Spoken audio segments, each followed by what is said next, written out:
നമസ്കാരം. ചെയ്യാത്ത ജോലിക്ക് കൂലി. എത്ര മനോഹരമായ ആചാരം അല്ലേ? ഒരു ജോലിയും എടുക്കാതെ വെറുതെ നോക്കി നിൽക്കുന്നതിനും കൂലി. കേരളം കാലാകാലങ്ങളായി പേറുന്ന ഈ വിഴുപ്പിൻ്റെ പേരാണ് നോക്കുകൂലി. അംഗീകൃത ചുമട്ട് തൊഴിലാളികളല്ലാത്തവരെ കൊണ്ട് കയറ്റിയിറക്ക് ജോലികൾ നടത്തുമ്പോഴും JCB, ക്രെയിൻ, ടിപ്പർ മുതലായവ ഉപയോഗിച്ച് കയറ്റിയിറക്ക് നടത്തുമ്പോഴും ആ പ്രദേശത്തെ തൊഴിലാളി യൂണിയന് കൊടുക്കേണ്ട കൂലിയാണ് നോക്കുകൂലിയെന്ന് വേണമെങ്കിൽ ഒരു അച്ചടി ഭാഷയിൽ നമുക്ക് ഒരു നിർവചനം നൽകാം. ഇതിൻ്റെ ഏറ്റവും വലിയ പ്രത്യേകത എന്നത് കേരളത്തിൽ മാത്രമാണ് ഈ സമ്പ്രദായം നിലനിൽക്കുന്നത് എന്നതാണ്.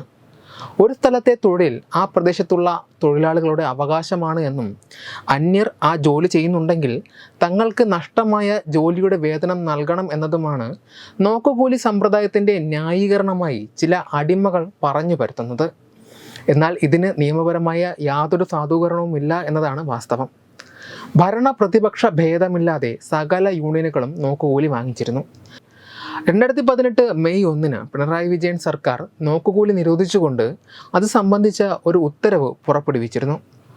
മുഖ്യമന്ത്രിയുടെ അധ്യക്ഷതയിൽ 2018 മാർച്ച് 8 നടന്ന ട്രേഡ് യൂണിയൻ ഭാരവാഹികളുമായുള്ള ചർച്ചയുടെ കൂടി അടിസ്ഥാനത്തിലാണ് തൊഴിൽ വകുപ്പ് ആ ഉത്തരവ് പുറപ്പെടുവിച്ചത്.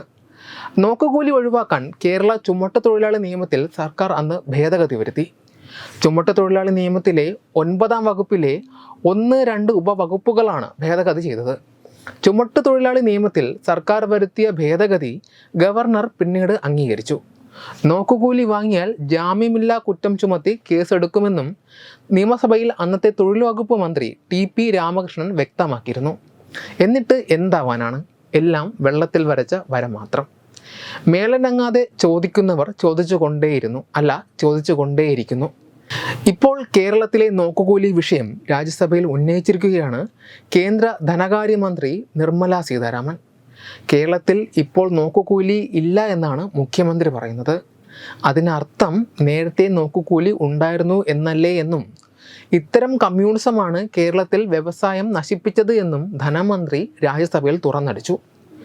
മണിപ്പൂർ വിഷയത്തിൽ ചർച്ച നടക്കുന്നതിനിടെ തൃണമൂൽ കോൺഗ്രസ് MPമാർ അതിരൂക്ഷമായി ബഹളം വെച്ചു. പ്രതിഷേധത്തിനിടെ തൃണമൂൽ അംഗങ്ങളോട് ധനമന്ത്രി നിർമ്മല സീതാരാമൻ സംസാരിക്കുകയുണ്ടായി.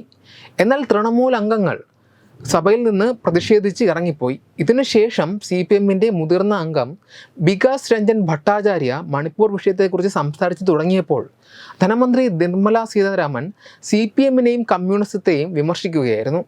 ബംഗാളിലും ത്രിപുരയിലും വലിയ പ്രശ്നങ്ങളും കലാപങ്ങളും നടന്നത് CPM ഭരിക്കുമ്പോഴായിരുന്നുവെന്ന് പറഞ്ഞ ധനമന്ത്രി കേരളത്തിലെ വ്യവസായ രംഗത്തെ സമ്പൂർണ്ണമായി കുഴപ്പങ്ങളിലേക്ക് ചെന്ന് ചാടിച്ചത് CPMൻ്റെ നയങ്ങളാണെന്നും പറഞ്ഞു.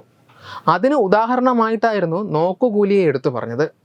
കേരളത്തിലേക്ക് ബസ്സിൽ ഒരാൾ പോയി ഇറങ്ങിക്കഴിഞ്ഞാൽ ബാഗ് പുറത്തേക്ക് എടുക്കണമെങ്കിൽ 50 രൂപയും ഒപ്പം നോക്കുകൂലിയായി CPM കാർഡുള്ള ആൾക്ക് അതേപോലെ പണവും നൽകേണ്ടി വരുമെന്ന് ധനമന്ത്രി പരിഹസിക്കുകയും ചെയ്തു.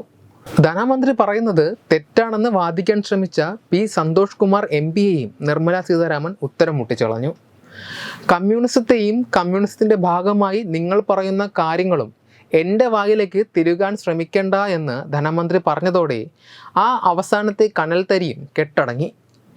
Web desk Tatwamayi news. Edubix online executive education. Focus physiotherapy centre Pattom. Unnat engineering Gujarat. തീർത്ഥയാത്ര.com. Iron build Gujarat.